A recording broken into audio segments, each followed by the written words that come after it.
Hello दोस्तों, examination classes में आपका स्वागत है। मैं वेद प्रकाश।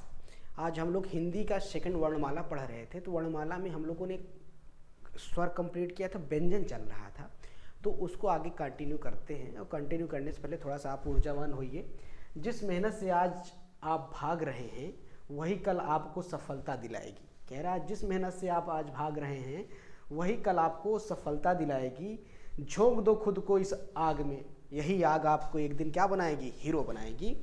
तो इसके बाद हम लोग को पढ़ना था क्या, वर्णमाला। वर्णमाला में हम लोगों ने आपको स्वर पढ़ लिया था, स्वर के बारे में बताया था। स्वर कितने होते हैं, 11 होते हैं। और स्वर में हर्ष स्वर क्या है, दीर्घ स्वर क्या है, ये सारी चीज़ देखी थी। तो आज हम लोग थोड़ा सा देखेंगे, हाँ, थोड़ा सा रिवीजन हो जाता है। तो स्वर स्वर देख लिया था ना भाई, स्वर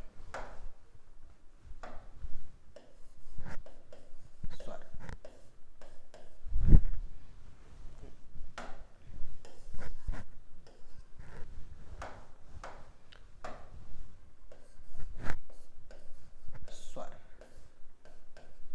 हम लोगों ने स्वर पढ़ लिया था। स्वर में देखा था कितने स्वर होते हैं, 11। स्वरों की संख्या कुल कितनी, 11। कौन कौन से, आ ई उ री ए और ओ और औ। ये सारी चीज़ थी। कुल कितनी स्वरों की संख्या, 11। उसके बाद दो और कौन थे, अयोगवाह अयोगवाह अयोगवाह अयोगवाह में कौन कौन से था, अयोगवाह में अंक और आह। ये सारी चीज़ें आपने देख लिया। इसके बाद हम लोगों ने व्यंजन भी पढ़ा। व्यंजन में भी काखा गाघा ये सारी चीज़ देखे, कितने प्रकार के व्यंजन होते हैं। जैसे बताया हमने, कहा कि स्वर और वर्ण क्या है, वर्ण बताया। ये सारी चीज़ें हमने पढ़ी। आज हमको व्यंजन में अनुस्वार, ये सारे व्यंजन पढ़ने हैं ना, तो उसके बारे में थोड़ा सा देखते हैं। यहाँ से हम लोग कुछ करना था, है ना। तो संयुक्त असमांतित, यहाँ से पढ़ना था अनुनासिक। ये देखना है अनुनासिक क्या होता है। अनुनासिक मतलब जो कि कहाँ है, मुंह और नाक। अनुनासिक जो मुख और नाक से दोनों जगह से बोला जाता है उसे हम क्या बोलते हैं, अनुनासिक बोलते हैं। उसे हम क्या बोलते हैं, अनुनासिक बोलते हैं। जैसे क्या, यह मुख और नाक से बोला जाने वाला एक व्यंजन है, तो अनुनासिक व्यंजन। अनुनासिक व्यंजन ऐसे समझिए, वह व्यंजन जो कहाँ से बोला जाए, मुख प्लस नाक। मुख और नाक से क्या हो जाता है, बोला जाता है। तो मुख और नाक से बोला जाने वाले क्या बोलते हैं, अनुनासिक बोलते हैं। क्या बोलते हैं, अनुनासिक। मुख और नाक से बोला जाने वाला एक व्यंजन है। क्या है, एक व्यंजन है। इसके उच्चारण में लक्षुता रहती है। लक्षुता मतलब होती है, जैसे कि कहते हैं ना छाँव, तो कुछ मतलब कुछ ऐसे, जैसे छा मतलब कि कुछ अंदर से क्या होता है, मुख और नाक का दोनों का मिश्रण से बोलते हैं। जैसे छाँव, आंगन, गांव, पाँव आदि। तो ये क्या होते हैं, अनुनासिक व्यंजन होते हैं। उसके बाद अनुस्वार। अनुस्वार क्या है, अभी हमने बताया था कि अयोगवाह। अयोगवाह ना तो क्या होते हैं, ना तो स्वर होते हैं, ना क्या होते हैं, व्यंजन होते हैं। तो अयोगवाह क्या क्या है, देखो अयोगवाह। अयोगवाह आपके एग्जाम में पूछता है, अयोगवाह वर्ण कौन कौन से हैं, अंक और क्या है, आह। अब यहाँ समझिए, अंक के ऊपर जो बिंदी लगी है, चंद्र बिंदी, जिसे क्या बोलते हैं, चंद्र बिंदी। अंक के ऊपर जो बिंदी लगी है, चंद्र बिंदी, जो ऐसे बिंदी लगी होती है, इसी को हम क्या बोलते हैं, अनुस्वार। इसी को क्या बोलते हैं, अनुस्वार। कहने का मतलब जो चंद्र बिंदी की, जैसे आप लाइन खींचिए, लाइन के ऊपर चंद्र बिंदी लगाते, तो इसको हम क्या बोलते हैं, अनुस्वार। लेकिन ये दो बिंदी जो लगी होती है, ये दो बिंदी इस तरह, तो इसके क्या बोलते हैं, विसर्ग। क्या बोलते हैं, विसर्ग। तो अनुस्वार और विसर्ग, ठीक है। तो कह रहा अनुस्वार में इसके उच्चारण में केवल नाक का प्रयोग होता है। अब याद रखिए, अनुनासिक में क्या हो रहा था, नाक और मुंह दोनों का प्रयोग हो रहा था। नाक जैसे कि ना, अब इसमें क्या होता है, अनुस्वार में कह रहा कि जिनके उच्चारण करते समय किसमें, सिर्फ नाक का। जैसे हमारे यहाँ एक बढ़िया सिंगर का नाम है, जिनका नाम है कि वो नाक से गाते हैं, फेमस है, जैसे कहते हैं हिमेश रेशमिया। किससे गाते हैं, नाक से। तो कहने का मतलब है कि ऐसे वर्ड जिनका उच्चारण हम कहाँ से करते हैं, नाक से करते हैं। तो ऐसे उच्चारण जिसका केवल नाक से प्रयोग किया जाता है उन स्वर को क्या बाद में आने वाले व्यंजन, और किसके बाद, स्वर के बाद आने वाला व्यंजन, किसके बाद आने वाला, स्वर के बाद, याद रखो स्वर के बाद आने वाला व्यंजन ही क्या कहलाता, अनुस्वार व्यंजन। कहने का मतलब जो नाक से बोल रहा तो आप उसको क्या बोल सकते हो, अनुस्वार, है ना, क्या बोल सकते हो, अनुस्वार, क्योंकि किससे बोल रहा भाई, वो नाक से बोल रहा। जैसे अंगद, कहाँ से आवाज रहे, अंगद, बिना नाक का यूज किया बोली ने अंगद। पंकज, गदा, पंगा, नागा, चंचल, मंगल आदि। तो ये सब ऐसे वर्ड हैं, अगर आपसे पूछा जाए, आपके एग्जाम में ऐसे पूछा जाता है कि पंकज, पंकज अनुस्वार है, 4 ऑप्शन दे देगा कि अनुस्वार शब्द हैं, तो पंकज, गदा, पंगा, नागा, चंचल, तो ये सारे वर्ड जो आते हैं किस क्या होते हैं, अनुस्वार होते हैं। नेक्स्ट देखिए,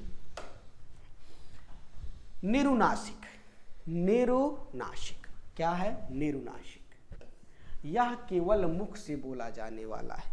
कहने का मतलब है अभी तक कैसे, पहले था अनुनासिक था जो नाक और मुंह से, फिर अनुस्वार आया किससे, सिर्फ नाक से, अब किससे बोला जा रहा है, निरुनासिक जो सिर्फ मुख से बोला, जिसका बोलने में हमें किसकी ज़रूरत ना पड़े, नाक की ज़रूरत ना पड़े, सिर्फ हम मुंह से बोल रहे हो, उसे व्यंजन को क्या बोला जाता है, उसे सस्वर वर्ण को क्या बोला जाता है, निरुनासिक कहा जाता है। जैसे इधर, इधर, इधर, उधर, किधर, घर, बाग, तो ये सब क्या है, यह केवल मुख से बोला जाने वाला सस्वर। सस्वर मतलब होता है स्वर और व्यंजन, सस्वर मतलब है जो स्वर के साथ, सस्वर मतलब यहाँ लिख लीजिए, जो स्वर के साथ, स्वर के साथ बोले जाने वाले क्या बोलते हैं भाई, स्वसर बोलते हैं, है ना।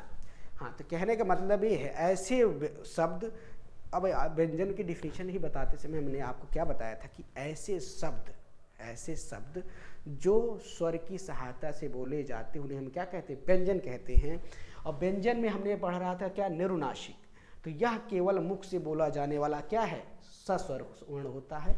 जैसे इधर, किधर, उधर, घर, बाग, ये सब क्या है, निरुनासिक है। अब आता है विसर्ग, ये सारी चीज़ें आपने पढ़ लिया। विसर्ग, विसर्ग क्या है थोड़ा देख लेते हैं, विसर्ग, है ना।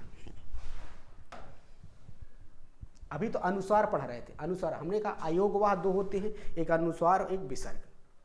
अयोगवाह कितने होते हैं, 2, याद रखना है, आपके एग्जाम में आया हुए सवाल है, आपकी कोई भी एक सेट उठा के देखिए, अयोगवाह, अंकौरा, अयोगवाह क्या है, अंकौरा, कितने होते हैं, 2। तो अभी तो अनुस्वार था, अब आता है विसर्ग। विसर्ग क्या है, तो यहाँ देखिए विसर्ग, हाँ विसर्ग, विसर्ग जिसके ऊपर ये 2 बिंदी है, जिसके पीछे क्या हो, 2 बिंदी लगी हो, इसी को क्या कहते हैं, विसर्ग। जिसके किसी शब्द के आगे 2 बिंदी लगी जाए वो क्या कहलाता है भाई, विसर्ग। याद रखना है किसी भी 2 शब्द के आगे, मान लीजिए इसे लिख दिया अंक, आह क्या है, अयोगवाह है, लेकिन ये जो बिंदी लगी है क्या कहलाती है, विसर्ग कहलाती। क्या कहलाती है, विसर्ग कहलाती। ये क्या कहलाती है, विसर्ग। विसर्ग को ऐसे याद रखना है, विसर्ग कहलाती है ना। हाँ, यह मुख से बोला जाने वाला स्वर के बाद आने वाला व्यंजन है। अब भाई हमने बताया था व्यंजन ही स्वर की सहायता से बोले जाते हैं, तो कह रहा है यह मुख से बोला जाने वाला। किससे बोला जाने वाला, अब याद रखें निरुनासिक भी किससे बोला जाता है, मुख से। ये भी बोला जाने वाला स्वर के बाद आने वाला व्यंजन है। इसके उच्चारण में हा की तरह आवाज़ निकलती। इसके उच्चारण, इस चीज़ को याद रखना, इसके उच्चारण में किसकी आवाज़ निकलती, हा की। इसके उच्चारण में किसकी तरह आवाज़ निकलती है, हा की तरह। इस जैसे दुख, दुख मतलब किसकी आवाज़ निकले, दुख। तो ये सब क्या है, ये सब कैसे वर्ण होते हैं, विसर्ग। विसर्ग मतलब होता है जैसे निराश, निराश, निराश, निराश। तो जिसके बीच में याद रखो, जिसे कोई शब्द के बीच में क्या लगा हो, विसर्ग लगे है, 2 बिंदी लगी हो, उसे हम क्या बोलते हैं, विसर्ग बोलते हैं। और इनके बोलने में हमें किसके उच्चारण के साथ किसकी आवृत्ति, किसका प्रोनाउंसिएशन, हा का। कहने का मतलब दुख, हा किस। उसके बाद आता है स्पर्श व्यंजन। स्पर्श व्यंजन क्या आएगा, स्पर्श व्यंजन। यह व्यंजन का एक अन्य वर्गीकरण है। स्पर्श व्यंजन व्यंजनों का एक और वर्गीकरण है। यह व्यंजन का एक अन्य वर्गीकरण है। केवल स्पर्श व्यंजनों की संख्या कितनी है, 16। आपके एग्जाम में आया हुआ सवाल ऑब्जेक्टिव में, स्पर्श व्यंजनों की संख्या कितनी, 16। स्पर्श व्यंजनों की संख्या कुल कितनी, 16। संघर्षी व्यंजन, संघर्षी व्यंजन की संख्या कितनी, 5। कौन कौन सी थी, देखो संघर्षी व्यंजन दिखाते हैं। संघर्षी व्यंजन देखो, पहले अस्पर्श व्यंजन कौन कौन से थे देख लो भाई।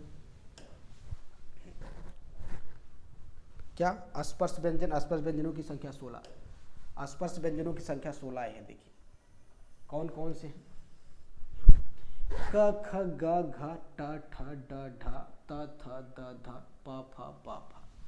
तो आप ये देखिए अस्पर्शी व्यंजन क्या होते, ऐसे कैसे पढ़ना है, क ख ग घ ट ठ ड ढ त थ द ध प फ ब भ। तो ये सब क्या है, 16 क्या होते हैं, अस्पर्शी व्यंजन है। कौन से व्यंजन है, अस्पर्शी व्यंजन। कौन से व्यंजन है भैया, अस्पर्शी। ठीक।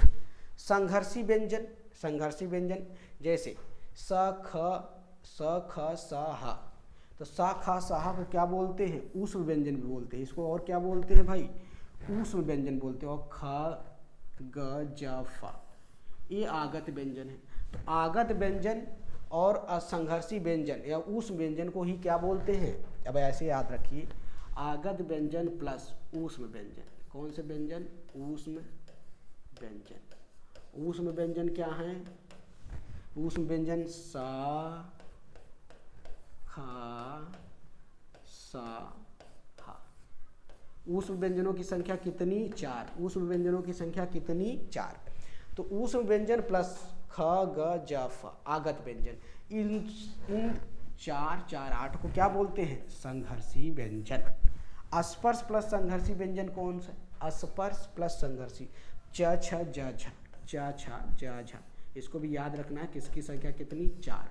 तो आपसे एग्जाम में पूछता है अस्पर्श प्लस संघर्षी व्यंजन कितने होते हैं, 4।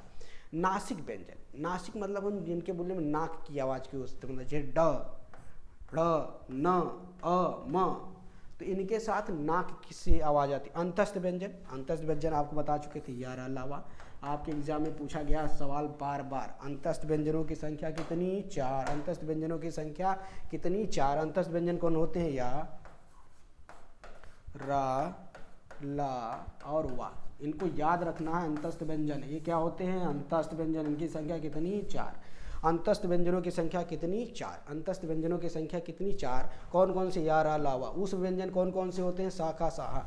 उस व्यंजन कौन से होते हैं, शाखा साहा। उस व्यंजन कौन कौन से होते हैं, शाखा साहा। अगर आप इसका स्क्रीनशॉट लेना तो आप स्क्रीनशॉट ले लीजिए, वरना आप इसकी PDF अगर आपको चाहिए तो बाद में आपको टेलीग्राम चैनल में मिल जाएगी, है ना। इसके बाद होते हैं या और ला। या और ला कैसे व्यंजन होते हैं, पार्श्विक व्यंजन। कैसे होते हैं, या और ला पार्श्विक व्यंजन होते हैं। कैसे व्यंजन होते हैं, पार्श्विक व्यंजन। रा ही को लुंठित, याद रखिए, बस एक ही शब्द है रा। रा रा रा रा रा रा रा रा क्या है भाई, लुंठित। लुंठित या प्रक्रमित, क्या प्रकम्पित, क्या प्रकम्पित या लुंठित। आपके एग्जाम में आया हुआ सवाल डायरेक्ट, आप कोई भी एग्जाम में देखिए हिंदी जिसमें आ रहा हो, उसमें लुंठित पूछ लेगा। 4 ऑप्शन देखा, लुंठित है, लुंठित व्यंजन है, तो उसमें कौन होता है, लुंठित। रा को याद रखना, लुंठित। अर्ध स्वर, अर्ध स्वर, अर्ध मतलब है जो आधा स्वर हो, बाकी व्यंजन जैसे ला या और वा, ला या और वा क्या होते हैं, अर्ध स्वर होते हैं।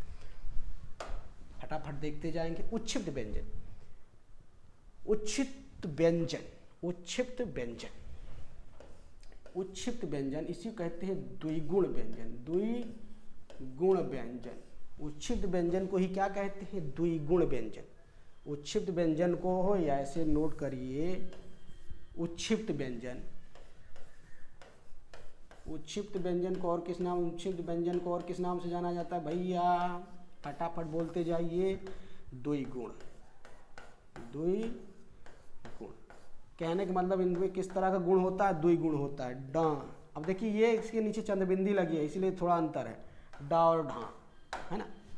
तो ये द्विगुण होते हैं, इनकी संख्या कितनी होती है, 2। कभी कभी ये पूछता है द्विगुण व्यंजनों की संख्या कितनी, तो 2। द्विगुण व्यंजनों की संख्या कितनी, 2।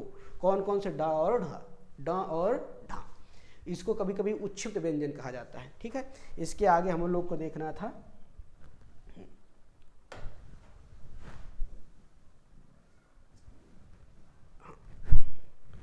ये घोषवर्ण और अघोषवर्ण, क्या देखना था, घोष और अघोष। अब ये पढ़ना है घोष और अघोष। अभी तक हमने सारे व्यंजन पढ़ लिए, स्वर भी पढ़ लिए। स्वर भी कितने होते हैं, 3 तरह के, ह्रस्व स्वर, दीर्घ स्वर और संयुक्त स्वर, हस्व स्वर, दीर्घ स्वर और कौन, संयुक्त स्वर। अभी इस तरह हमने संयुक्त व्यंजन पर देखा, व्यंजनों के टाइप भी देखा। अब हम पढ़ेंगे अघोष वर्ण कौन होते हैं, घोष वर्ण कौन होते हैं। अघोष और घोष, संघोष, अघोष और संघोष, अघोष और घोष वर्ण। अघोष क्या है, इसके उच्चारण में स्वर तंत्रिका आकृत नहीं होती है, इसमें केवल श्वास का प्रयोग होता है। इसको ऐसे समझिए, अभी आपको इसको बताना कैसे पढ़ा जाता है, इसको भी याद रखना है, कैसे कैसे आपको समझ लेना है कि घोष कौन सा है, अघोष कौन है, घोष कौन सा है, अघोष कौन है, किसका तरीका भी बताएंगे कैसे।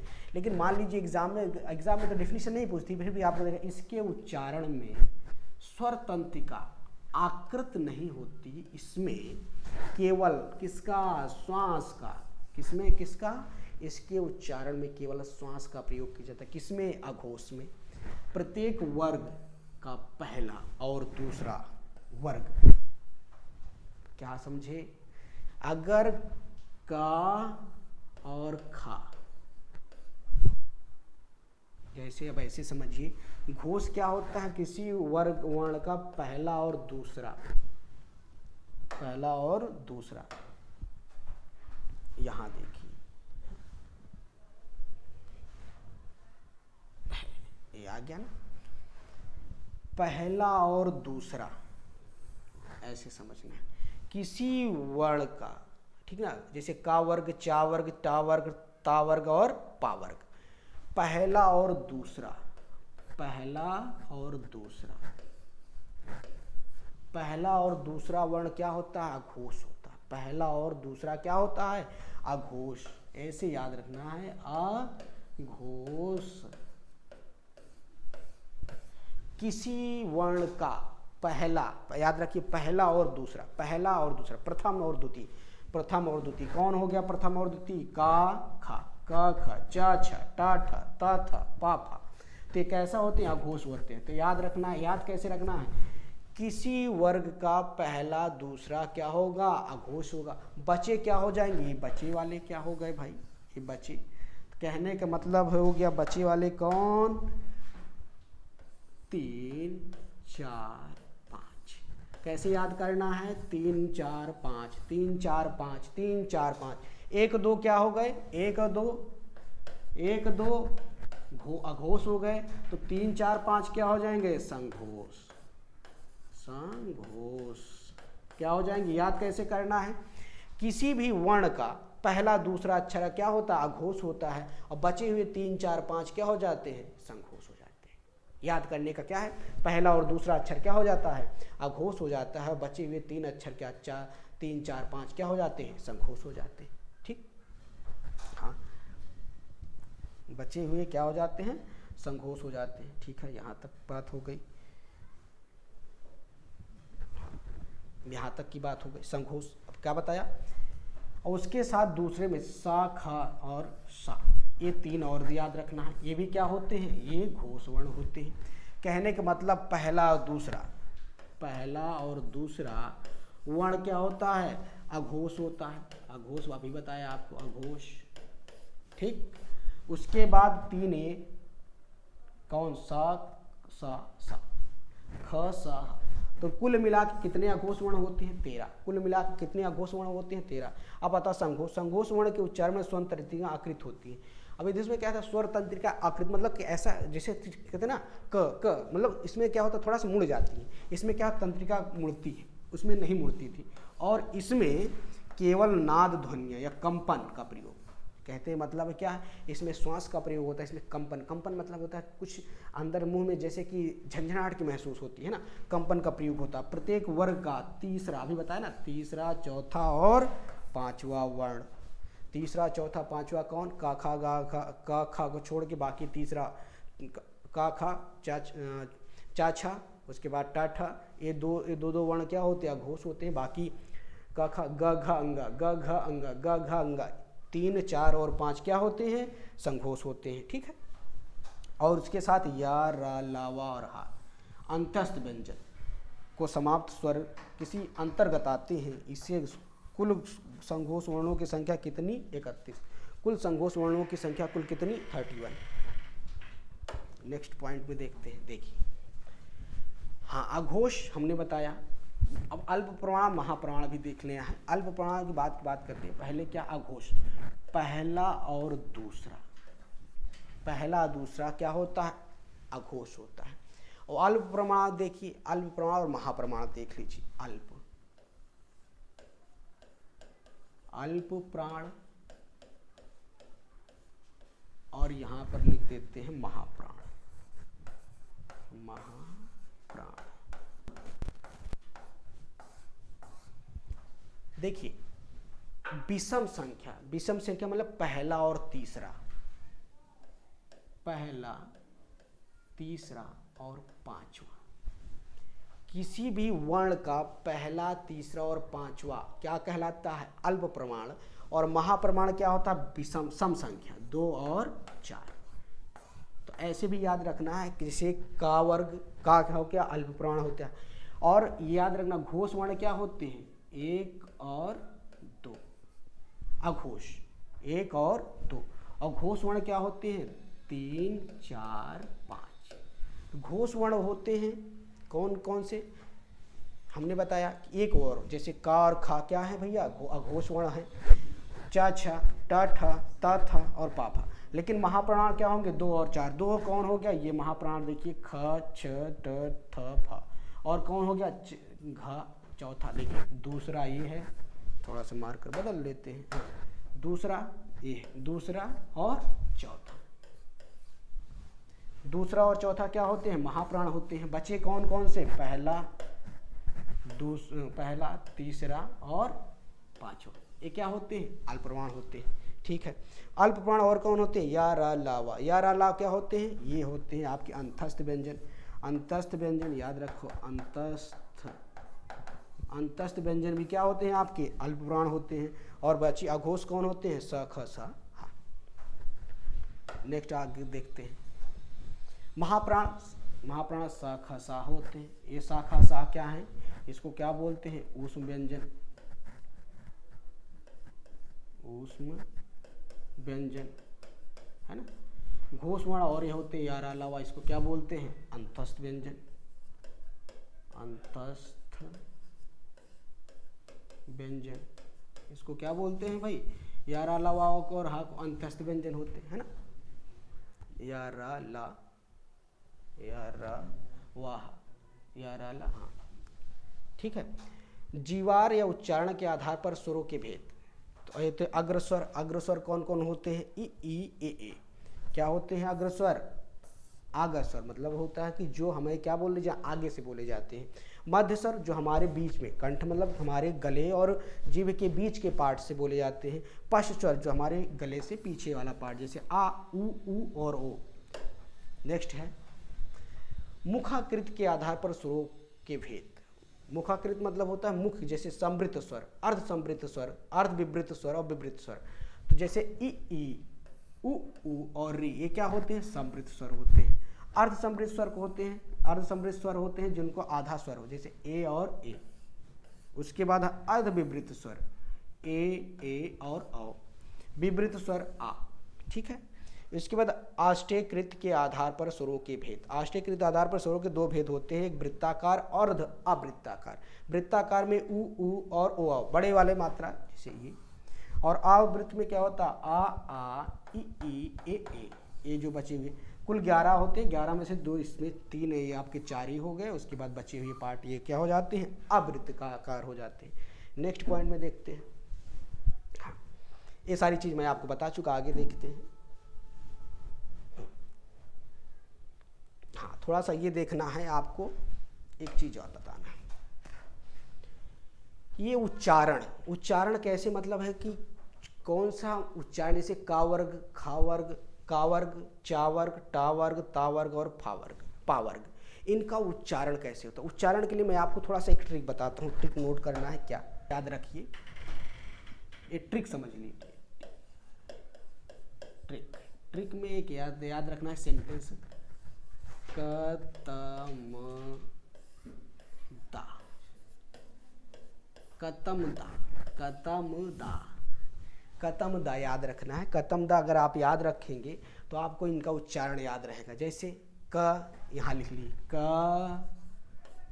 त, म, द और आ। खत्मता। इस ट्रिक को याद रखना, इससे आपको तुरंत फट है। जैसे क मतलब कंठ, का मतलब कंठ, या देखिए का मतलब कंठ वर्ग, ता मतलब तालु वर्ग, मा मतलब मूर्धा, दा मतलब दंत, आ मतलब ओष्ठ, अ फ ब भ मा। तो ऐसे वर्ड हैं जो हमारे कहाँ से बोले जाने के आधार पर इनको डिवाइड किया गया है। इसको नासिक वर्ण भी बोला जाता है ना। ये कौन से जो लास्ट वाले हैं इनको क्या बोला जाता है? नासिक वर्ण, ड आ न म। नेक्स्ट है आपका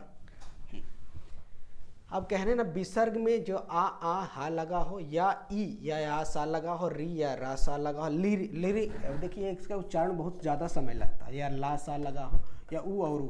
तो ये सारे वर्ड मिलके क्या बना देते हैं? दंत प्लस ओष्ठ। और दंत प्लस ओष्ठ मिलके क्या हो? जैसे वाह क्या है? दंत और ओष्ठ से बोले जाने वाला है। उसके बाद कंठ तालु, जो कंठ और तालु से मिलके बना हो, है ना। कंठ और तालु से कौन कौन मिलके बना? ए और आ।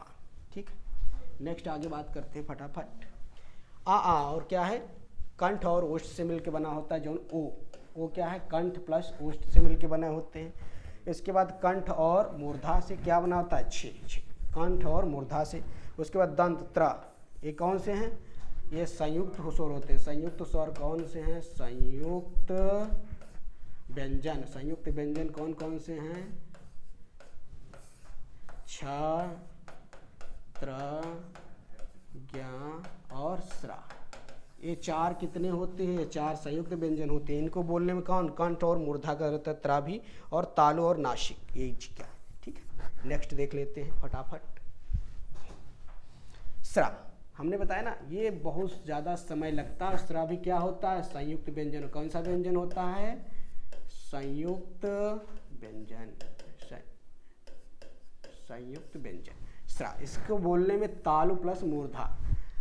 दंत ओष्ठ या वृद्ध ओष्ठ वर्ण जो प फ ब, जिस उच्चारण के स्थान में दोनों को ओठ मिल जाते हैं उसे हम क्या बोलते हैं? और दंत ओष्ठ, है ना, या ओष्ठ। ओष्ठ मतलब होता है जिससे हमारे दोनों ओठ क्या हो जाते हैं? मिल जाते हैं, ब भ म।